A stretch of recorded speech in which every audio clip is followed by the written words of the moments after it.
Primer incendio de gravedad de esta temporada en Castilla y León. Sobre las 3:30 de la tarde se ha activado el nivel 1 en Arganza, en el Bierzo. Varios medios trabajan para controlar las llamas. Buenas tardes, enseguida les damos más detalles porque ya es algo palpable a pie de calle, pero nos espera lo peor. Antes de que empiece el verano, que comienza oficialmente el domingo, viviremos el episodio de calor más intenso hasta ahora. En Castilla y León, desde las 2 de esta tarde, se ha declarado la alerta por altas temperaturas. Paco Gómez. Se declara la alerta porque las temperaturas van a superar de forma generalizada los 35 grados y con el correr de los días incluso los 40. Y atención porque algunas noches los termómetros no van a bajar de los 20 grados. Y también se declara alerta por riesgo de incendios. Máximas de 40 grados a partir del domingo, incluso un poco más altas durante la jornada del martes. Enseguida les damos todos los detalles. No tuve ninguna intervención, no hablé con nadie, absolutamente con nadie del sector público sobre el rescate de Plus Ultra. Y eso es una verdad incuestionable. Es uno de los audios de las casi 3 horas de la declaración de José Luis Rodríguez Zapatero, una declaración que le mantiene imputado y que ha derivado también en la imputación de sus hijas. El juez Calama no da credibilidad al expresidente.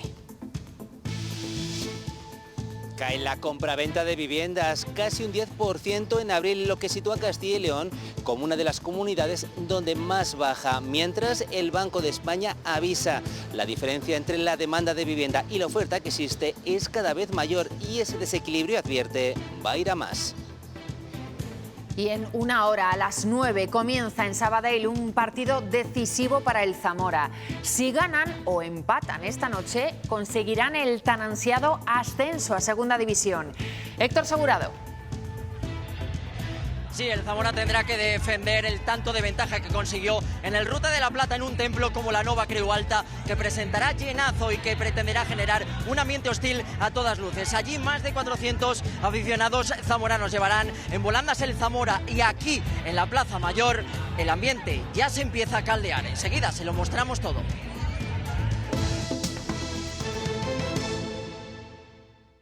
Comprar un piso, dice.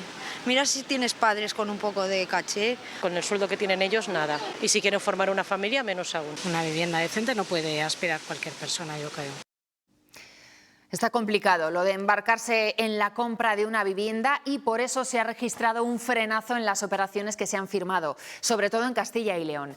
Los últimos datos que conocemos, los del mes de abril, apuntan a que las hipotecas firmadas han caído más del 9% aquí. De hecho, nuestra comunidad está entre las zonas que más han bajado. A nivel nacional también se compraron menos casas, pero el descenso es de menos del 2%. Aún así, la diferencia entre la demanda y la oferta de viviendas sigue aumentando. Sí, porque en su nuevo informe anual el Banco de España sitúa el déficit de viviendas en nuestro país en 750.000, un déficit acumulado en los últimos años y tomando como referencia 2025 porque sus previsiones indican que este desequilibrio va a ir a más. Los datos, advierte, a día de hoy no son nada halagüeños. La vivienda que hay no cubre ni de lejos las necesidades que existen en nuestro país. Faltan viviendas y cada vez resulta más difícil acceder a ellas. El Banco de España calcula que nuestro país arrastra ya un déficit de unas 750.000 y advierte de que esta brecha entre oferta y demanda seguirá creciendo en los próximos años. La población crece el número de hogares, pero no crece el número de vivienda con respecto a ese crecimiento del número de hogares y ahí tenemos esa presión. Una realidad que también se observa en Castilla y León, donde la demanda se concentra especialmente en las capitales de provincia. Valladolid, Salamanca, Zamora ciudad, Burgos, etcétera, ¿no? León, las grandes ciudades de Castilla y León, lo que vemos es que ahí sí que hay una presión al alza. El informe también confirma un cambio de tendencia. Cada vez más ciudadanos optan por el alquiler ante las dificultades para acceder a una vivienda en propiedad. Acceder a una vivienda en alquiler consume el 35% de los ingresos netos de una familia media en España. Para la compra, la proporción cae de forma notable hasta el 25%, pero claro, no consideramos el ahorro previo necesario para obtener la financiación. Comprar sigue siendo la opción preferida, pero exige cada vez más recursos económicos. Según los expertos, el principal obstáculo, especialmente para los jóvenes, es reunir el ahorro inicial que exigen las entidades financieras. Los elevados niveles niveles de ahorro necesario para poder optar a esa hipoteca. En el caso de Castilla y León van desde los más de 52.000 euros de media que necesitaríamos en Salamanca para conseguir una hipoteca a los pocos más de 30.000 que nos harían falta de media en Zamora. El Banco de España prevé que la presión sobre los precios continuará tanto en el mercado de compra como en el de alquiler, en un contexto en el que la construcción de nuevas viviendas sigue siendo insuficiente para cubrir la demanda. Y ahora con cifras, ¿es posible comprar una vivienda con el sueldo que se gana actualmente? Bueno, suponiendo que se vaya un 35% del salario a pagar la hipoteca, que es el máximo ideal, un estudio ha analizado cuánto habría que cobrar para que sea viable, ciudad por ciudad. Por ejemplo, los habitantes de San Sebastián deberían ingresar más de 5.000 euros al mes, una barbaridad. Sin embargo, hay una ciudad de España donde incluso con el salario mínimo se podría pagar un piso de unos 100 metros cuadrados. Está en Castilla y León, ahí lo ven, es Zamora, aunque ya les decimos que eso es solo la teoría. La oferta inmobiliaria en Zamora sí tiene pisos en ese rango de precios, pero hay muy pocos, apenas una veintena, y no son ningún chollo. La mayoría necesitan una actualización. Mínimo unos 40.000 euros más los impuestos de compraventa. Casos como este, piso reformado, 125.000 euros. En un edificio muy antiguo de 4 vecinos y no tiene ascensor. O este otro, en una ubicación ideal, pero con 50 años a sus espaldas. Un piso grande, con muchísimas posibilidades, para hacerle una reforma que no bajará probablemente de unos 60.000 euros. Los hay más baratos, claro, por 117.000, este de 35 metros cuadrados. Una especie de apartamento con un salón, cocina y un cuarto de baño. Un panorama nada alentador para comprar un piso. Comprar un piso, dice. Mira si tienes padres con un poco de caché o que se queden ahí, yo que sé, endeudados con el banco eternamente. Destinar casi más el 50% de tu sueldo para la vivienda, más luz, agua, gas, el comer, vivir, ya no te digo grandes lujos, de ir a tomar una tapa. Yo creo que no estamos en la misma situación que Madrid, que te venden un trastero por vivienda o un sótano sin ventana o cosas así, pero sí. Una vivienda decente no puede aspirar cualquier persona, yo creo. Vivienda decente, que digan lo que digan, sigue por las nubes. Y si Zamora es la capital donde sale más rentable una hipoteca, Segovia es todo lo contrario. Aquí haría falta un sueldo de 1.912 euros al mes para hacer frente al gasto de esa vivienda. Son casi 700 euros más que en Zamora. Es la ciudad más cara de Castilla y León, aunque sigue muy por debajo de otras ciudades españolas, con cifras prácticamente desorbitadas. Precisamente Segovia es donde más ha caído la compraventa de inmuebles en el último año. Y mientras los datos macroeconómicos pintan mucho mejor, la economía de Castilla y León sigue creciendo, con un ritmo menor que en 2025, pero avanza por encima de lo esperado. En este primer trimestre del año, el Producto Interior Bruto de nuestra comunidad ha registrado una variación del 2,9%, 2 décimas por encima de la media nacional. El crecimiento del PIB de Castilla y León en este primer trimestre del año no solo se sitúa por encima de la media española. Superior a la zona euro, que sería el 0,3, y superior también a la Unión Europea, que sería el 0,7. Un avance que ha estado apoyado principalmente en nuestro sector industrial, que ha crecido más de un 4%. Y también hay un crecimiento considerable tanto en el sector servicios, el 3,7%, como el sector de la construcción, el 2,4%. En el otro lado de la balanza, el sector primario. Su producción ha experimentado un descenso del 7% respecto al año anterior. Es muy relevante el descenso de los precios de algunos productos y que el escenario de la cosecha previsiblemente no va a ser tan bueno como el que fue en el año precedente. Aún así, la economía de la comunidad ha seguido progresando, gracias en gran parte a las compras y las inversiones internas, porque aunque las exportaciones también han aumentado, las importaciones lo han hecho aún más rápido. El valor de los productos que importamos está creciendo y esto hace que, a pesar del crecimiento de las exportaciones, la contribución del saldo exterior a nuestra economía está siendo negativa. Aún así, el PIB de Castilla y León ha superado las expectativas de este inicio de 2026, pero desde la Junta mantienen la cautela. Por delante quedan otros 3 trimestres en los que el crecimiento económico podría moderarse. En el exterior, Israel ha vuelto a atacar a Líbano. Ha sido una madrugada sangrienta con cerca de 20 fallecidos. Una ofensiva que se ha producido tan solo 24 horas después de que Trump firmara en Versalles el acuerdo de paz con Irán. Las conversaciones parecían rotas, pero esta misma tarde se ha acordado un alto el fuego entre las partes. Eso sí, Israel ha comunicado que mantendrá temporalmente su presencia en el territorio libanés. La bolsa española ha cerrado la semana con una ligera caída y con 19.347 puntos. Hoy la sesión ha sido variable porque es festivo en Estados Unidos y por lo tanto Wall Street está cerrada, lo que ha dejado sin referencias a las bolsas europeas. Por otro lado, seguimos viendo cómo el precio del barril de petróleo ronda los $80 y los inversores parece que se siguen mostrando desconfiados sobre la durabilidad del acuerdo de paz en Oriente Medio, porque parece, según las últimas informaciones, que los bombardeos sobre el terreno continúan. Y escuchen esto porque España podría perder 6.000 millones de euros de ayudas europeas si salen adelante los presupuestos europeos tal y como los ha planteado la presidenta de la Comisión. Ursula von der Leyen pretende recortar fondos de cohesión para reforzar defensa y competitividad. La segunda jornada de la cumbre del Consejo Europeo termina con choque entre países por el presupuesto para el periodo 28-34, que alcanza los 2 billones de euros.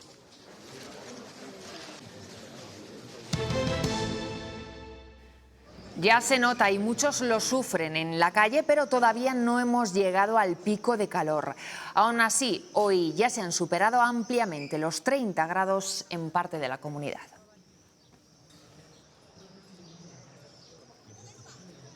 Lo principal, pues sí, adaptarnos a lo que manda el clima y el aire acondicionado, sobre todo gastar en ello, invertir en ello. Lo intento llevar pues hidratándome, que es lo que hay que hacer, hidratarse, no salir a las horas del sol, bueno, los cuidados que tienes que llevar normalmente. Cholado y cosas que te refresquen, gazpacho. Desde las 2 de la tarde se ha activado la alerta por calor en toda Castilla y León. Nos espera un fin de semana de temperaturas muy altas, tanto por la mañana como por la noche.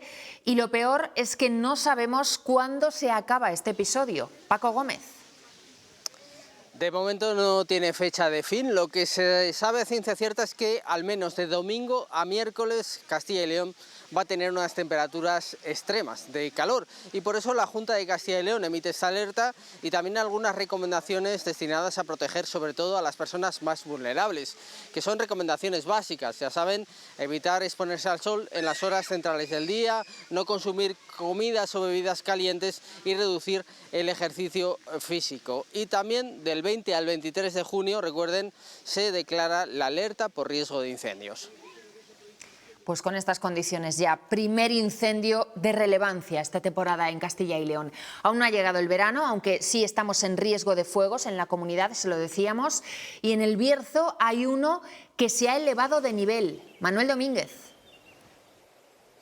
Primera batalla destacada de los medios de extinción de la comunidad contra el fuego en el día en el que empezaba una alerta decretada por la Junta de Castilla y León debido a las condiciones meteorológicas. El fuego se ha producido en San Vicente. Se trata de una pedanía del municipio berciano de Arganza. Comenzaba a las 15 horas y 30 minutos y dos horas después, a las 17:19, los técnicos elevaban, como apuntabais, el IGR a 1 por afectación a una masa forestal superior a las 30 hectáreas. En el lugar trabajan 3 medios aéreos, además de 5 brigadas de bomberos forestales. Refuerza la BRIF de Tabullo a las brigadas de la Junta de Castilla y León. También operan en el terreno o sobre el terreno 2 cuadrillas terrestres y un bulldozer. Todos tienen un duro trabajo por delante.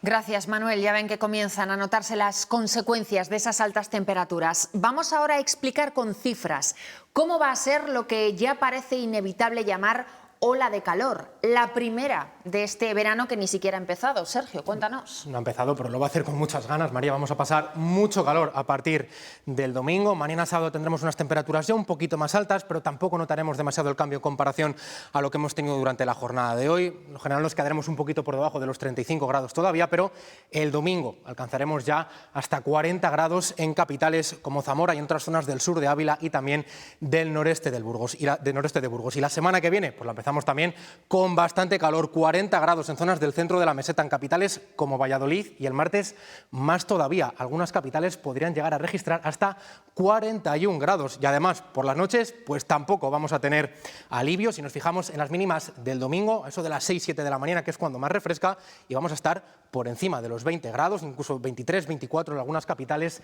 del sur de la comunidad. Noches tropicales y además, a esto le tenemos que añadir también tormentas que no van a dejar precipitaciones demasiado importantes en la mayor parte de nuestra comunidad. Aún así ya lo ven que puede llover prácticamente en cualquier rincón de nuestro territorio.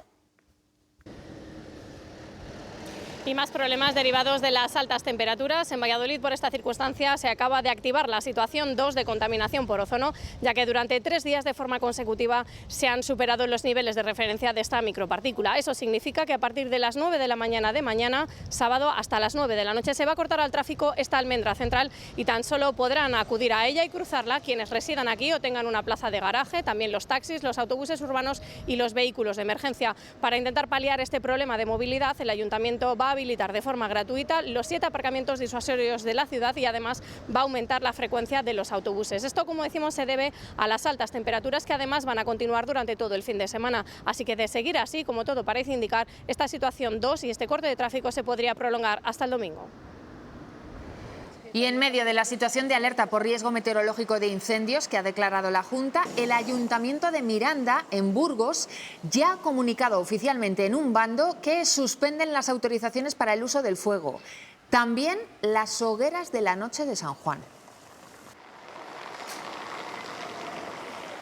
Y mientras continúan las consecuencias de las riadas de los últimos días en el Bierzo, los vecinos de Carracedo siguen con problemas de suministro de agua y la carretera del Valle de Fornela todavía no ha abierto al tráfico.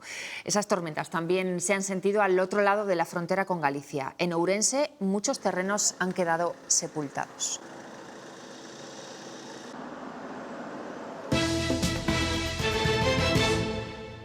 La declaración de Zapatero en la Audiencia Nacional del pasado miércoles ha trascendido en su totalidad. Casi 3 horas de grabación en las que el expresidente intenta desvincularse del rescate de Plus Ultra. Unos audios en los que Zapatero además busca exculpar a sus hijas.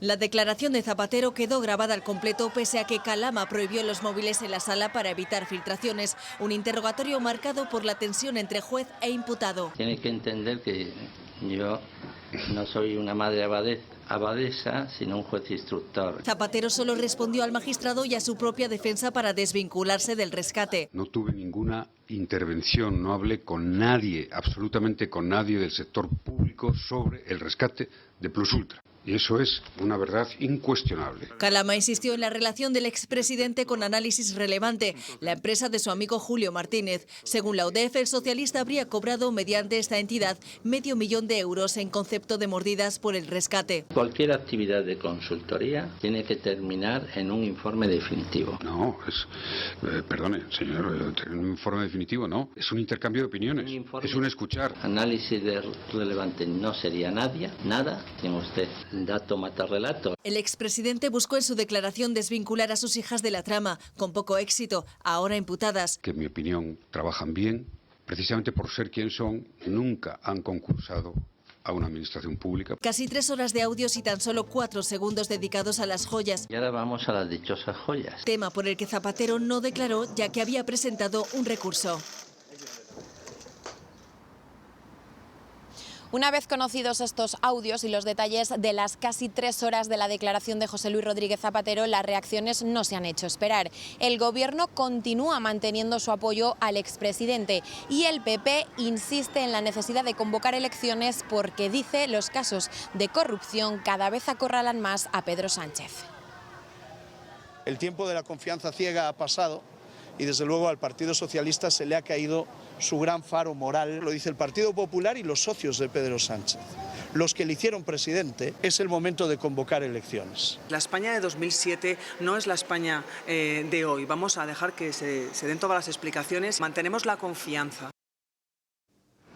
Y a la espera de la resolución del juez Peinado por las medidas cautelares a Begoña Gómez, el magistrado ha abierto una pieza separada en esa misma causa.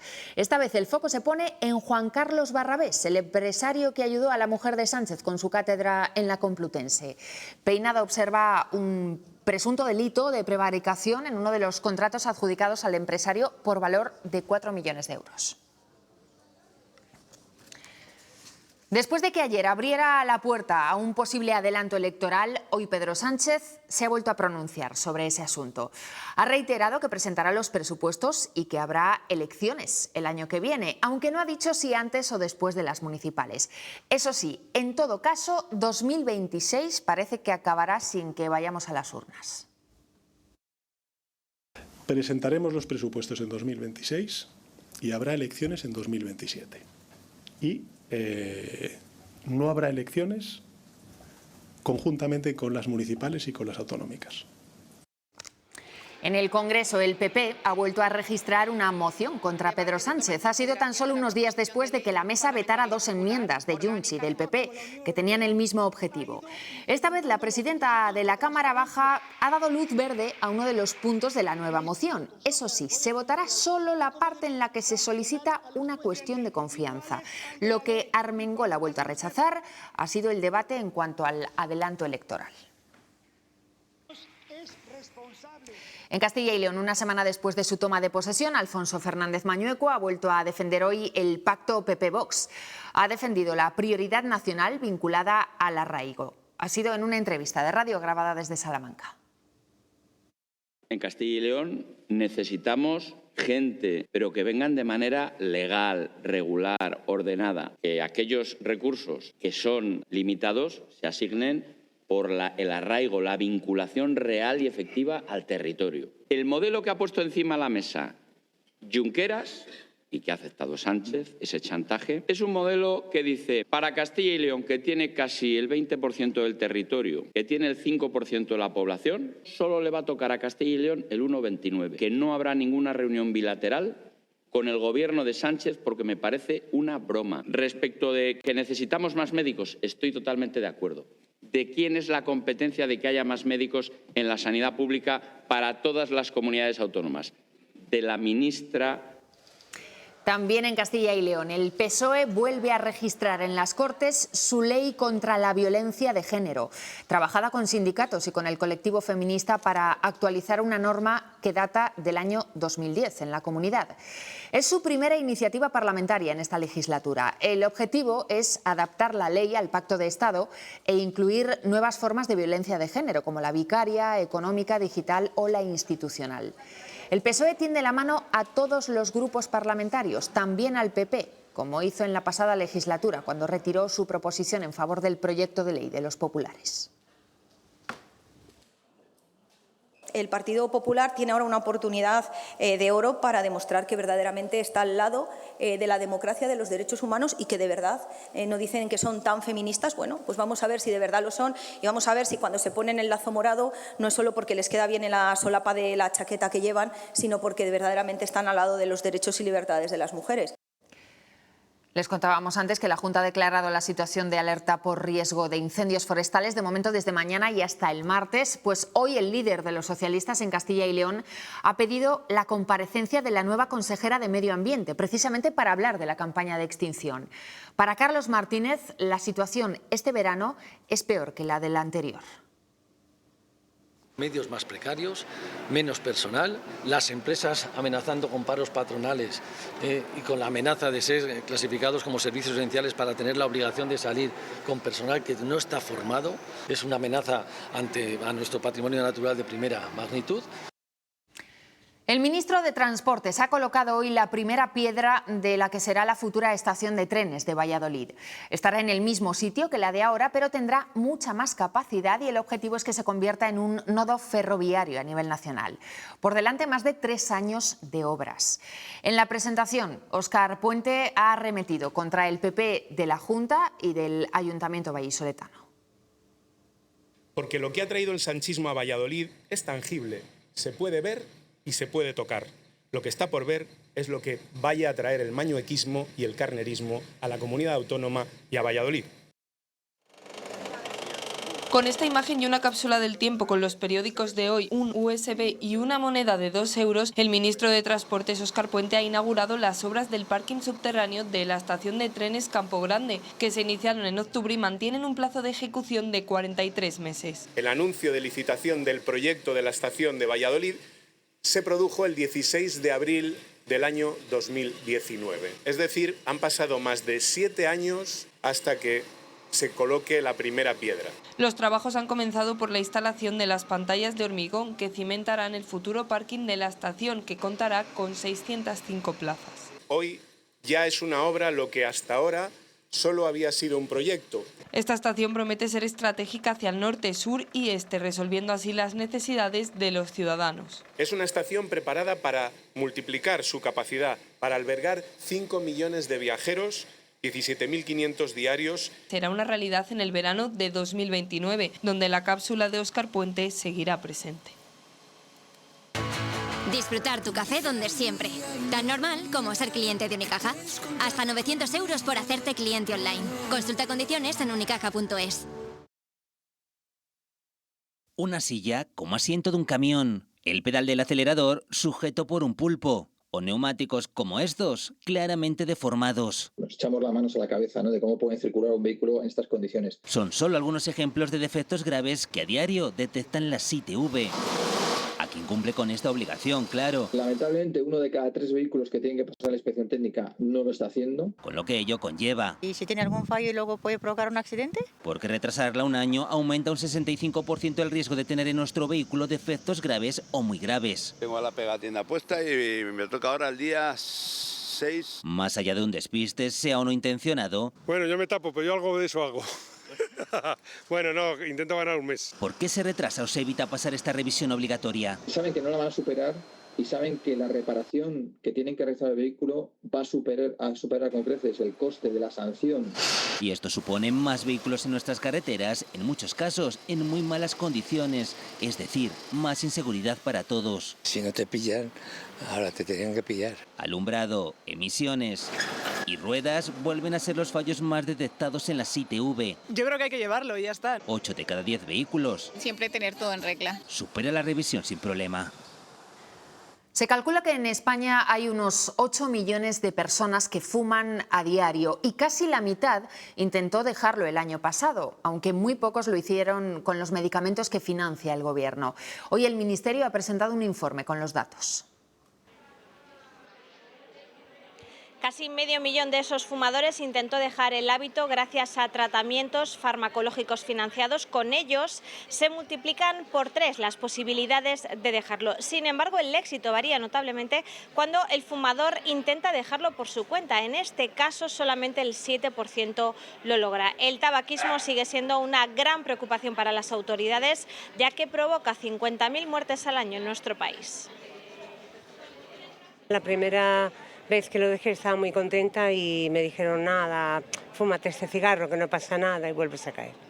Y la segunda, pues ya con unas pastillas a través del médico y bueno, y lo mejor que he hecho. No lo he conseguido porque volví a otra época de estrés. Verdad es que me gusta fumar, no considero una necesidad de dejarlo. Lo podría dejar en cualquier momento, pero es más un regustillo. Son días de mucho calor y de mucha exposición al sol. Y ojo, porque a las recomendaciones y precauciones habituales hay que añadir alguna más. Hay medicamentos que nos hacen especialmente fotosensibles, que interactúan con los rayos ultravioletas y pueden provocar, si los estamos tomando, que si nos exponemos al sol sin protegernos, nos pueden aparecer quemaduras muy fuertes de forma casi inmediata e incluso efectos más a largo plazo, como la aparición de eczemas o hinchazones. Por eso, el Colegio de Farmacéuticos ha puesto en marcha desde hoy una iniciativa en la que, cuando adquiramos alguno de estos medicamentos que nos hacen más fotosensibles, los farmacéuticos nos van a avisar verbalmente y además van a colocar una pegatina en la caja. Y ojo, porque en esa lista de medicamentos hay sustancias de consumo muy habitual.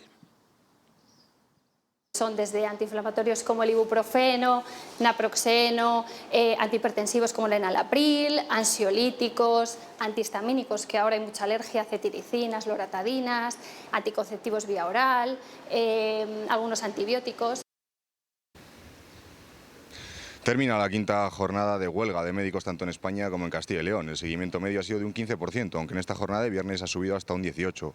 Han sido más de 40.000 las consultas suspendidas, más de 900 cirugías y casi 2.000 pruebas diagnóstico. Ya son 30 las jornadas de paro desde que comenzaron estas reivindicaciones en contra de este estatuto marco que no termina de convencer. Después de este periodo estival no se descarta que esta huelga pase a ser indefinida. Por primera vez en la historia, la Universidad de Valladolid estará bajo los mandos de una mujer. La doctora Pilar Garcés ha tomado hoy posesión del cargo como rectora. En ese acto, el presidente de la Junta ha ensalzado los buenos datos que arroja la educación universitaria en la comunidad.